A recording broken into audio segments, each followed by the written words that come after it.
Work from home की, online meetings की उन व्यवस्थाओं को हम फिर से शुरू करें।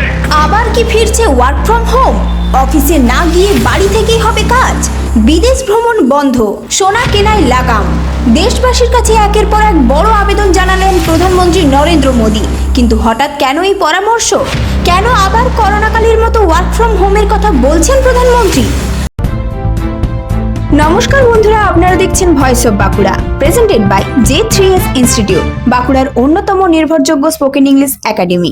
আসলে পশ্চিম এশিয়ায় চলতে থাকা ইরান আমেরিকা সংঘাতের জেরে বিশ্বজুড়ে জ্বালানি সরবরাহে বড় ধাক্কা লেগেছে। আন্তর্জাতিক বাজারে বাড়ছে অপরিশোধিত তেলের দাম, আর তার সরাসরি প্রভাব পড়েছে ভারতের অর্থনীতিতে। রবিবার এক জনসভা থেকে প্রধানমন্ত্রী বলেন, দেশপ্রেম শুধু সীমান্তে সেনাদের দায়িত্ব নয়, সাধারণ মানুষের দৈনন্দিন সচেতনতাও দেশের জন্য সমান গুরুত্বপূর্ণ। সরকারি হিসেব অনুযায়ী জ্বালানি মূল্যবৃদ্ধির চাপ থেকে সাধারণ মানুষকে বাঁচাতে প্রতিদিন প্রায় 1600 থেকে 1700 কোটি টাকা খরচ করছে কেন্দ্র সরকার। আর তাই এবার দেশবাসীর কাছে বিশেষ আবেদন মোদীর। हमारे पड़ोस में ही इतना बड़ा युद्ध चल रहा है, इसका असर पूरी दुनिया पर पड़ा है और भारत पर तो और भी गंभीर असर हुआ है। भारत के पास बड़े बड़े तेल के कुएं नहीं है। कुछ संकल्प लेने होंगे। हमें पेट्रोल डीजल का उपयोग कम करना होगा, ज्यादा से ज्यादा मेट्रो में ही जाएंगे। हमने कोरोना के समय में वर्क फ्रॉम होम की, ऑनलाइन मीटिंग्स की उन व्यवस्थाओं को हम फिर से शुरू करें। विदेशी मुद्रा बचाने पर भी बहुत जोर देना होगा। कम से कम 1 साल के लिए हमें विदेशों में जाने की बातों को टालना चाहिए। देश हित में हमको ये तय करना पड़ेगा कि साल भर तक घर में कोई भी फंक्शन हो, कोई भी कार्यक्रम हो, हम सोने के गहने नहीं खरीदेंगे। তিনি বলছেন, যতটা সম্ভব পেট্রোল ডিজেলের ব্যবহার কমাতে হবে।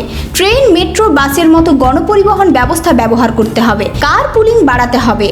পণ্য পরিবহনেও রেলপথ ব্যবহারের উপর জোর দিয়েছে প্রধানমন্ত্রী।